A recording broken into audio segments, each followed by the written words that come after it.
அத்தியாயம் 6. நான் என்ன தவறு செய்தேன்? ஏய் தோற்றவனே, உன் நேரம் முடிந்துவிட்டது. மிருதனை நெருங்கும்போது தூரத்தில் ஒரு கேலி குரல் கேட்டது. நீங்க யாரு? உங்களை யார் அனுப்பினது? மிருதன் கேட்டான். ஏனென்றால் வீட்டிற்கு செல்லும் வழியில் மக்கள் அவனை சந்தித்து திடீரென்று அவனை தாக்குவது அவனுக்கு ஏற்கனவே பழக்கமாகிவிட்டது. ஏனென்றால் யாரோ ஒருவர் அதைச் செய்ய உங்களை நியமித்திருந்தார். அது ஒரு பொருட்டல்ல. நீ யாரையாவது கோபப்படுத்தினாயா? அது கூடாததென்று மட்டும்தான் உனக்குத் தெரிய வேண்டும். அந்த உருவம் மிருதனை நெருங்கிச் சொன்னது. அந்த உருவத்தின் அடையாளத்தைக் கண்டு மிருதன் ஆச்சரியப்பட்டார். அது இப்போது பவநாதனுடன் இருந்த மாணவர்களில் ஒருவர். பவநாதன் அவனை அனுப்பினாரா? சரி, இது முதல் முறை போல இல்லை. ஆனால் இன்று உண்மையில் ஒரு மோசமான நாள். நான் பயிற்சியுடன் முழுமையாகச் செல்ல முடிவு செய்தேன். இப்போது என் உடல் சோர்வடைந்து விட்டது. இன்று அவர்கள் என்னை தாக்கத் தேர்ந்தெடுத்தார்களா? ஏற்கனவே பாதிக்கப்பட்ட உடலுடன் சேர்ந்து தனக்கு கிடைக்கும் அடிகளைப் பற்றி யோசித்தபோது மிருதனின் முகம் வெளிரியது. ஆனால் மிருதன் எதிர்வினையாற்றுவதற்கு முன்பே காற்றில் திடீரென ஒரு சத்தம் கேட்டது. மிருதன் தன்னை நெருங்கி வரும் உருவத்தை தெளிவாக பார்க்க முடிந்தது. ஆனால் அவரது உடல் கடுமையாக பாதிக்கப்பட்டு சோர்வாக இருந்ததால் அவனால் தவிர்க்க முடியவில்லை. முதலில் இன்று அந்த அடியையும் தவிர்க்க விரும்பினான். ஏனெனில் இனி தனது உடலுக்கு ஏற்படும் சேதம் தீங்கு விளைவிக்கும் என்று அவன் பயந்தான். ஆனால் அது வெறும் கனவுதான். ஏனெனில் அவன் தனது தற்போதைய உடலுடன் அவன் விரும்பும் வழியில் நகர முடியாது. மிருதன் தலையின் பின்புறத்தில் கூர்மையான வலியை உணர்ந்ததால் ஒரு மந்தமான சத்தம் கேட்டது. அந்த உருவம் அவரது தலையின் பின்புறத்தில் மோதியது. மேலும் அவரது சுயநினைவு மெதுவாக மறைவதை அவனால் உணர முடிந்தது. ஆனால் அவன் அந்த உந்துதலை எதிர்த்தார். என்ன ஆச்சு? உன் உடம்பு எதனால் ஆனது? ஒரே அடியில் ஏன் மயக்கமடைந்து விழ முடியாது? அந்த குரலுக்குச் சொந்தக்காரன் மிருதன் எதிர்ப்பால் எரிச்சலைந்தான். ஆனால் ஒரு கணம் கழித்து அவன் முகத்தில் ஒரு பயங்கரமான குரலுடன், அப்போ நான் உன்னை இன்னும் சில முறை அடிக்க வேண்டியிருக்கும் என்று நினைக்கிறேன் என்றான். மிருதனின் தலையின் பின்புறத்தில் தொடர்ச்சியாக 4 குத்துக்கள் விழுந்தன. இந்த முறை அவர் எதிர்த்த போதிலும் அவரது சுயநினைவு உதவியற்ற முறையில் மறைவதை அவனால் உணர முடிந்தது. அவன் ஏற்கனவே மிகவும் சோர்வாக இருந்தார்.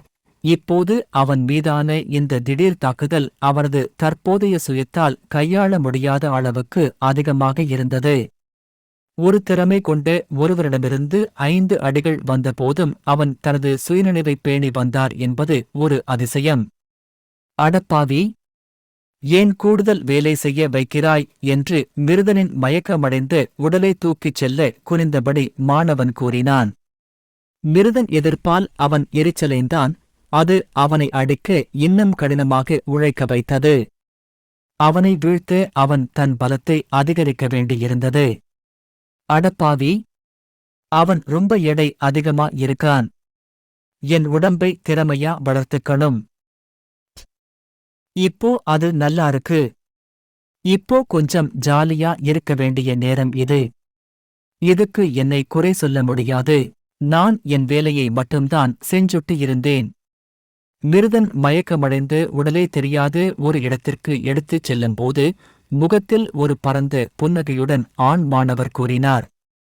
கைவிடப்பட்ட கட்டிடத்தின் உள்ளே. கைவிடப்பட்ட இந்த கட்டிடத்தில் ஒரு வசதியான சோபாவில் பவநாதன் அமர்ந்திருந்தார். இந்த இடம் ஒரு தொழிற்சாலையாக இருந்தது.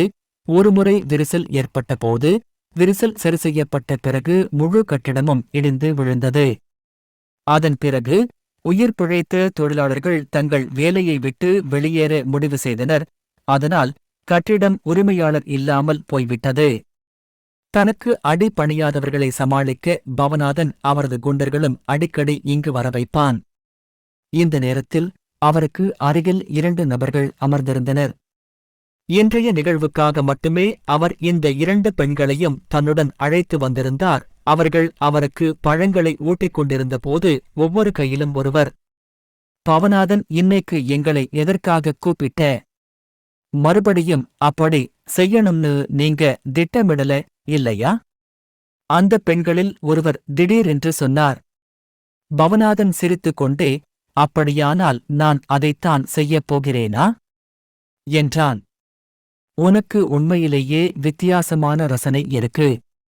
ஆனா, இதுதான் நான் இப்படிச் செய்வது, இதுதான் கடைசி முறை.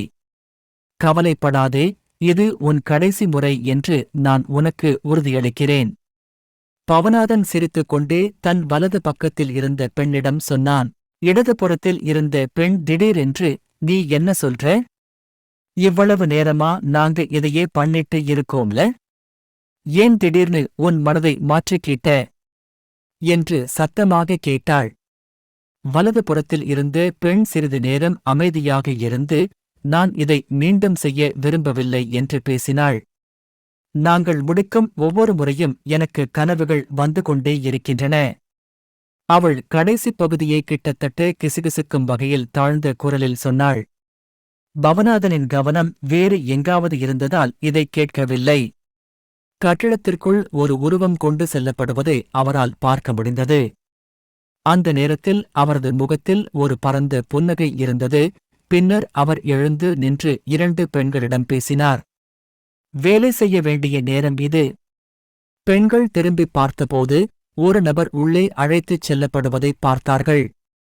இறுதியாக அவர்களின் ஓய்வு நேரம் முடிந்துவிட்டது. இறுதியாக தங்கள் வேலைகளைச் செய்ய வேண்டிய நேரம் இது என்பதை அவர்கள் உணர்ந்தார்கள். இவ்வளவு பனிக்கட்டி குளிர்ந்த நீரை தெளித்த பிறகும் அவன் இன்னும் எழுந்திருக்கவில்லையா என்று காலி செய்யப்பட்ட வாளியில் தண்ணீர் சுமந்து கொண்டிருந்த ஆண் மாணவர்களில் ஒருவரிடம் பவநாதன் கேட்டார். நீங்கள் பார்க்க முடியும் என அவர் குளிராக இருக்கிறார் என்று ஆண் மாணவர் கூறினார். பவநாதன் திரும்பி மற்ற மாணவனை பார்த்து கண்களைச் சுருக்கி, ஏய் ஜெகன், நீ என்ன செய்தாய்? என்று கேட்டான். ஜெகன் என்ற மாணவன் தலையின் பின்புறத்தை சொரிந்தபடி ஒரு சங்கடமான புன்னகையை அளித்தான். பின்னர் அவன், சரி, என் முதல் அடியிலிருந்து அவன் மயக்கம் அடையவில்லை, அதனால் நான் அவனை இன்னும் 2 முறை அடிக்க வேண்டியிருந்தது என்று பேசினான். என்ன? உன்னால ஒரு குத்து கூட போட முடியலையா? அப்புறம் உன் திறமையால என்ன பிரயோஜனம்? என்று சொல்லிவிட்டு பவநாதன் அவனை ஏமாற்றத்துடன் பார்த்தான். அது நான் இல்லை, இந்த ஆள்தான். அவனுக்கு பலமான விடாமுயற்சி இருந்தது. என் குத்துக்களை தொடர்ந்து எதிர்த்துக் கொண்டிருந்தான். ஜெகன் தன்னை விளக்கிக் கொள்ள முயன்று சொன்னான். அந்த இழவு பிடிச்சவன். அவர் உண்மையிலேயே வலிமையான சாதாரண மனிதர் என்ற தனது அந்தஸ்துக்கு ஏற்ப வாழ்கிறார். ஒரு திறனோ சக்தியோ இல்லாவிட்டாலும் அவர் இன்னும் மிகவும் வலிமையானவர். பவநாதன் மிருதன் மீதான தனது பாராட்டை கேலி செய்யும் தொனியில் வெளிப்படுத்தினார். பின்னர் அவர் தொடர்ந்தார், ஆனால் அது ஒரு பொருட்டல்ல. சிறிது நேர மௌனத்திற்குப் பிறகு பவநாதன் மீண்டும் பேசினான். அவனை சூரிய ஆற்றலை பயன்படுத்தி அடித்தேன். அப்போது அவன் எழுந்திருக்க மாட்டான் என்று நான் சந்தேகிக்கிறேன். சரி என்று அந்த ஆண் மாணவர் ஜெகனை அழைத்தார். அவர் தனது வலது கையில் பலத்தை செலுத்தினார். மேலும் அவர் சூரிய ஆற்றலை வயிற்றுக்கு மேலே குறிவைத்தார். ஐயோ! ஒரு இரும்பு கம்பியால் தாக்கப்பட்டது போல் உடலில் கடுமையான வலியை உணர்ந்தபோது மிருதன் ஒரு அடக்கமான முனகலை வெளியிட்டார். அந்த வலி அவரை மயக்க நிலையில் இருந்து விழித்தெழச் செய்யும் அளவுக்கு வேதனையாக இருந்தது. அவன் அவ்வாறு செய்தபோது அவனுக்கு மேலே நின்ற ஒரு கூட்டத்தினரைச் சந்தித்தார். அவர்களில் ஒருவர் பேசினார். நீ இறுதியாக முழித்துவிட்டாய், பவநாதன் அமைதியான தொனியில் சொன்னான். பவநாதன், உனக்கு என்ன வேண்டும்? மிருதன் காரணம் தெரிந்திருந்தும் கேட்டான். எமிலியாவின் காரணமாகவே அவன் அவனை தேடி வந்தான் என்பது தெளிவாக தெரிந்தது. உனக்கு தெரியாததால கேட்கிறியா இல்ல முட்டாள் மாதிரி நடிக்கிறாயா? என்று கேட்பதற்கு முன் பவநாதன் ஒரு குளிர்ச்சியான புன்னகையை உதிர்த்தான். மிருதன் அமைதியாக இருந்தான்.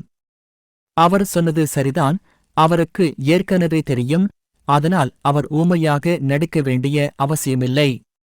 நீங்க எதுவும் சொல்லலன்னா நான் ஏன் செய்யப் போறேன்?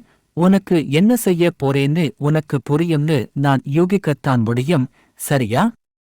பாவநாதன் அவனிடம் ஒரு மோசமான புன்னகையை விட்டுவிட்டு, நீங்க ஏன் சித்திரவதை செய்யப்படுறீங்கன்னு தெரியலன்னா அது வேடிக்கையா இருக்காது. பவநாதனின் குளிர்ந்த புன்னகை இன்று பவநாதனுக்கு உதவ வந்த சிறுமிகளின் முதுகுத்தண்டில் குளிர்ச்சியை ஏற்படுத்தியது. ஏற்கனவே இதற்கு பழகிவிட்ட பையன்கள் கூட பவநாதனின் முகத்தில் அந்த வெறித்தனமான புன்னகையைக் கண்டதும் நடுங்குவதை தவிர்க்க முடியவில்லை. இந்த ஆள் உண்மையிலேயே ஒரு பைத்தியக்காரன், அவனை பார்த்து அவர்கள் அனைவரும் யோசித்தனர். அந்த நேரத்தில் மிருதனின் முகம் வெளிறிப் போயிருந்தது. அவர்கள் அவனுக்கு என்ன செய்யப் போகிறார்கள் என்று அவனுக்கு புரியவில்லை. ஆனால் பவநாதனின் குண்டர்களின் முகபாவனையை பார்த்தால் அது நிச்சயமாக அவரது தற்போதைய உடலைக் கொண்டு அவனால் கையாளக்கூடிய ஒன்றல்ல. அதனால் அவன் அவசரமாக பேசினார். பவநாதன், நீ ஏன் என்னை தொடர்ந்து கொடுமைப்படுத்துகிறாய்? உனக்கு எமிலியாவை பிடித்திருந்தால் நீ ஏன் மற்ற எல்லோரையும் போல அவளை பின்தொடர்ந்து செல்லக்கூடாது? நீ ஏன் உன்னுடைய விரக்தியை என் மீது காட்டுகிறாய்? எனக்கும் என் விரக்திகள் உள்ளன. அதனால் என்ன? பவநாதன் தனது சிறிய பேச்சை இடைமறித்து முதலில் தன்னைத்தானே வேகமாகத் தாக்கி மிருதன் முகத்தில் ஒரு குத்தினான். திடீர் தாக்குதலால் மிருதன் ஒரு முனகலை வெளியிட்டான். அடப்பாவி! அவன் முகம் எப்படி இவ்வளவு உறுதியாக இருக்கிறது? அவன் உடல் எதனால் ஆனது? பவநாதன் இப்போது தாக்குதலால் தனது வலது கை நடுங்குவதை உணர முடிந்தது போல் சொன்னான். அவன் மந்திர தாக்குதல்களின் அடிப்படையில் தனது அனைத்து திறன்களையும் கொண்ட ஒரு மந்திரவாதி வகையைச் சேர்ந்தவன். அதனால் திடீரென்று ஒருவரை உடல் ரீதியாக தாக்குவது அவன் இதுவரை செய்ததில்லை.